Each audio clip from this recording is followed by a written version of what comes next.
السلام علیکم ورحمۃ اللہ وبرکاتہ۔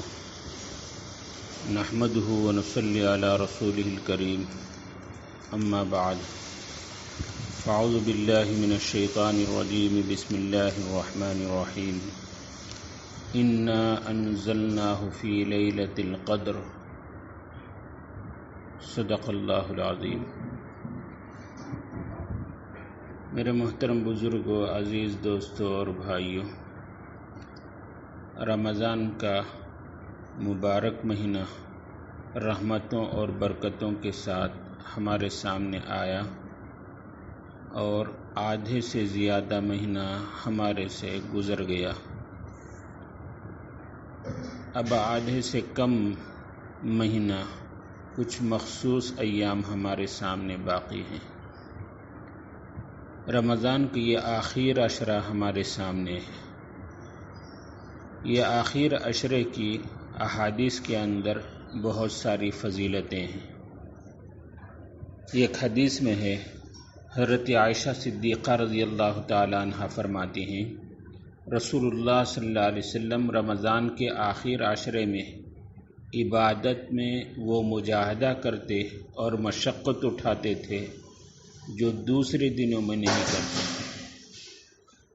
اسی طرح ایک اور حدیث میں حضرت عائشہ صدیقہ رضی اللہ تعالی عنہا ہی روایت کرتی ہیں کہ جب رمضان کا آخر عشرہ شروع ہوتا تو رسول اللہ صلی اللہ علیہ وسلم کمر کس لیتے اور شب بیداری کرتے، یعنی پوری رات عبادت میں ذکر و دعا میں مشغول رہتے اور اپنے گھر والوں کو بھی جگہ دیتے ہیں تاکہ وہ بھی ان راتوں کی برکتوں اور سعادتوں میں حصہ لیں۔ مشکاۃ شریف صفحہ 182۔ اس آخر عشرے کے اندر دو خاص اہم عبادتیں ہیں۔ ایک عبادت اس آخر عشرے کی شب قدر کی ہے کہ یہ آخر عشرے کی طاق راتوں کے اندر احادیث مبارکہ میں شب قدر کو تلاش کرنے کا حکم دیا گیا ہے۔ قدر کے معنی لغت میں تقدیر اور اندازے کے ہیں۔ اس رات کو لیلۃ القدر کہنے کی وجہ یہ ہے کہ تمام مخلوقات کے لیے ازل سے جو تقدیر میں فیصلہ لکھا جا چکا ہے، اس سے جو حصہ اس رمضان سے اگلے رمضان تک پیش آنے والا ہے وہ ان فرشتوں کے حوالے کر دیا جاتا جو کائنات کے امور کو نافذ کرنے کے لیے مقرر ہے۔ ایک حدیث میں ہے، حضور پاک سرکار دو عالم صلی اللہ علیہ وسلم نے حضرت عبادۃ بن الصامت رضی اللہ تعالی عنہ سے روایت ہے، انہ سأل رسول اللہ صلی اللہ علیہ وسلم عن لیلۃ القدر فقال فی رمضان فی العشرۃ الاواخر فإنها في ليلة وتر 21 أو 23 أو 25 أو 27 أو 29 أو آخر ليلة من رمضان من قام إيمانا واحتسابا غفر له ما تقدم من ذنبه۔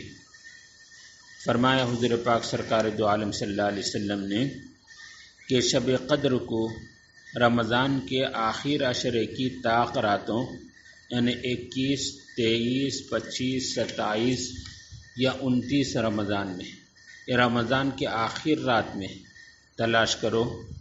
جو شخص رمضان کے ساتھ رمضان کے مہینے میں ان طاق راتوں کے اندر ایمان کے ساتھ ثواب کی نیت سے عبادت کرے، اس کے پچھلے سب گناہ معاف ہو جاتے ہیں۔ تو یہ شب قدر کو آخر عشرے کی طاق راتوں کے اندر تلاش کرنے کا احادیث مبارکہ میں حکم دیا گیا۔ ایک اور روایت کے اندر ہے، خود حضرت عائشہ صدیقہ رضی اللہ تعالی عنہ نقل کرتی ہیں، عن عائشہ رضی اللہ تعالی عنہ قالت قلت یا رسول اللہ ارأیت ان علمت ای لیلۃ لیلۃ القدر ما اقول فیہا؟ قال علیہ الصلاۃ والسلام قولی اللہم انک عفو تحب العفو فاعف عنی۔ حضرت عائشہ رضی اللہ عنہ نے پوچھا، اے اللہ کے رسول صلی اللہ علیہ وسلم، اگر مجھے لیلۃ القدر کا پتہ چل جائے تو میں اس میں کیا دعا مانگوں؟ تو آپ علیہ الصلوۃ والسلام نے فرمایا کہ تم یہ دعا مانگو، اللہم انک عفو تحب العفو فاعف عنی، اے اللہ بے شک تو معاف کرنے والا ہے اور معافی کو پسند کرتا ہے، بس میرے تمام گناہوں کو تو معاف فرما دے۔ تو یہ اللہ کے دربار میں معافی مانگنا اپنے غلطیوں اور اپنے گناہوں کی، یہ ایک اہم دعا ہے۔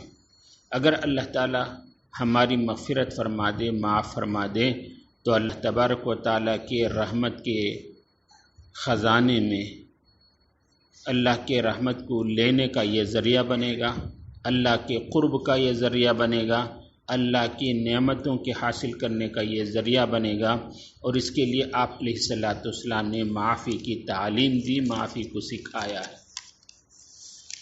یہ دوسری اہم عبادت اس آخر عشرے کے اندر اعتکاف کی ہے۔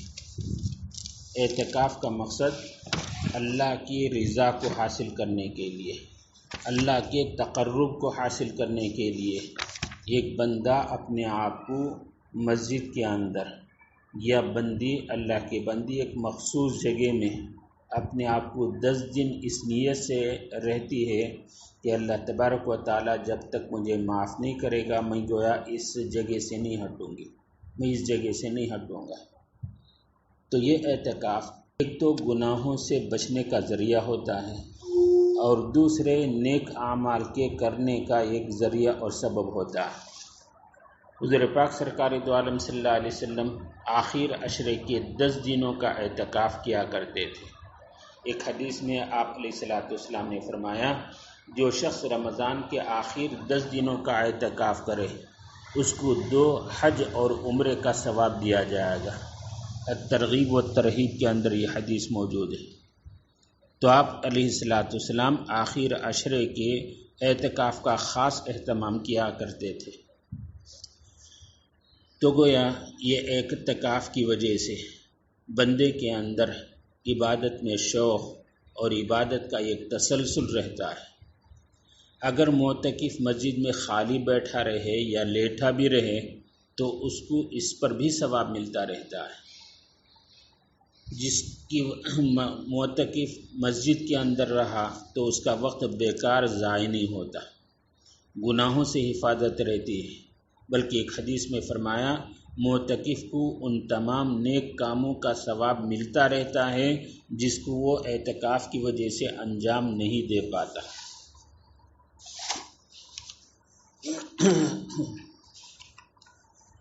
فرمایا آپ علیہ الصلوۃ والسلام نے، قال فی المعتکف هو یعتکف الذنوب ویجری له من الحسنات کعامل الحسنات کلها، معتکف گناہوں سے محفوظ رہتا ہے اور اس کے لیے نیکیاں اتنی ہی لکھی جاتی ہیں جتنی کہ کرنے والے کے لیے لکھی جاتی ہیں۔ اعتکاف اس کی 3 قسمیں ہوتی ہیں، نمبر 1 واجب، نمبر 2 سنت مؤکدہ، نمبر 3 نفل۔ واجب کا مطلب یہ ہے اگر کسی نے منت مان لیا، مثال کے طور پر اگر میرا یہ کام ہو جائے تو میں اللہ کے لیے مثلا 3 دن اعتکاف کروں گا، اور وہ کام پورا ہو گیا تو اس پر 3 دن کا اعتکاف واجب ہے۔ یا بغیر شرط کے صرف منت مان لیا کہ میرے اوپر اتنے دن کا اعتکاف واجب ہے، تو یہ نظر کا اعتکاف ہے جو کہ واجب ہوتا ہے، اس کو اتنے دنوں کا اعتکاف کرنا ہوگا، لیکن یہ اعتکاف روزے کے ساتھ ہوگا۔ یہ نظر کا اعتکاف روزے کے بغیر نہیں ہوتا۔ یہ رمضان کے علاوہ دیگر دنوں کے اندر بھی اعتکاف کی منت مان سکتا ہے۔ دوسری قسم سنت مؤکدہ علی الکفایہ، نے رمضان المبارک کے آخر 10 دن کا اعتکاف کرنا، یہ سنت مؤکدہ علی الکفایہ ہے، یعنی سارے محلے میں ایک شخص بھی یہ اعتکاف کر لے تو اس کی وجہ سے سب ذمے سے بری ہو جائیں گے، ورنہ اگر کوئی ایک بھی اعتکاف نہیں کیا تو پورے محلے والے گنہگار ہوں گے۔ اور یہ اعتکاف 20 رمضان کے شام میں سورج کے غروب ہونے سے پہلے یہ شروع ہوگا، اور عید کا چاند نظر آنے پر یہ اعتکاف ختم ہو جائے گا۔ تیسرا، رمضان ہو یا غیر رمضان ہو، دن ہو یا رات ہو، مسجد میں جب بھی آئے تو اعتکاف کی دل میں نیت کر لے، نویت ان اعتکف فی ھذا المسجد ما دمت فی ھذا المسجد، یا اس قسم کی اردو میں یا دل میں یہ ارادہ کر لے کہ جب تک میں اس مسجد میں رہوں گا میں اعتکاف کی نیت کرتا ہوں۔ تو یہ نفل اعتکاف ہے، چاہے تھوڑی دیر کے لیے ہو، جب تک رہے گا نفل اعتکاف کا اسے ثواب ملے گا۔ جو ہی مسجد سے باہر چلا جائے گا تو یہ اعتکاف ختم ہو جائے گا۔ اس کے لیے روزے کی پابندی بھی ضروری نہیں ہے۔ جی، یہ جو سنت مؤکدہ علی الکفایہ رمضان کا آخر عشرے کا اعتکاف ہے، یہ ایسی مسجد میں ہونا ضروری ہے جہاں 5 وقت جماعت کے ساتھ نماز ہوتی ہے۔ اگر عورت اپنے گھر میں کسی جگہ متعین کر لے وہاں اعتکاف کرنے کا، تو اسی جگہ وہ اعتکاف میں کی نیت سے بیٹھی رہے، عبادت کرتی رہے، اور دیگر کوئی کام کاج کرنا چاہے تو بھی کوئی حرج نہیں، بلا عذر کی ادھر ادھر کی باتوں میں وقت ضائع نہ ہو، عبادت کا اہتمام ہو، اگر نیند کا تقاضا ہو تو سو جائے، تو وقت کے ضائع ہونے سے اسے حفاظت ہو جاتی ہے۔ یہ اعتکاف کی چند صورتیں ہیں۔ اب لاک ڈاؤن کی حالت کے اندر مسجد میں 4-5 آدمی کے رہنے اور نماز پڑھنے کی حکومت کی جانب سے بھی اجازت ہے، تو ہر محلے کے اندر یہ سنت مؤکدہ علی الکفایہ کا اعتکاف کیا جا سکتا ہے۔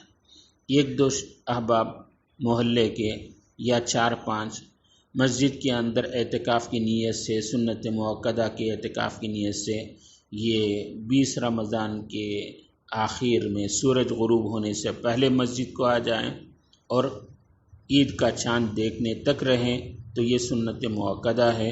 اب آخر یہ عشرے کا اعتکاف ہمارے سامنے ہے، لاک ڈاؤن کی حالت کے باوجود بھی ہم مسجد کے اندر عبادت کی نیت سے یہ ٹھہر سکتے ہیں، اعتکاف کی نیت کر سکتے ہیں، اس میں کوئی حرج نہیں ہے۔ لہذا یہ آخر عشرہ پہلے تو خصوصیت کا حامل ہے، حضور پاک سرکار دو عالم صلی اللہ علیہ وسلم نے اس میں عبادت کی ترغیب دی، خود بھی اہتمام فرمایا۔ دوسرے، شب قدر کی تلاش کا بھی حکم ہے، آخر عشرے کی طاق راتوں کے اندر خصوصیت سے عبادت کا اہتمام کرے۔ اور تیسرے، جسے اللہ تبارک و تعالی توفیق دے، اعتکاف کی سعادت نصیب کرے، وہ اعتکاف کی نیت سے مسجد میں رہے۔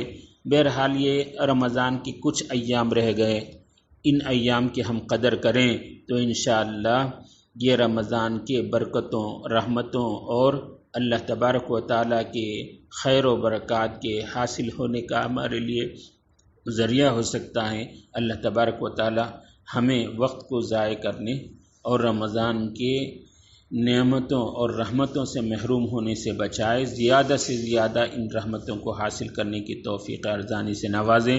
آمین۔ وآخر دعوانا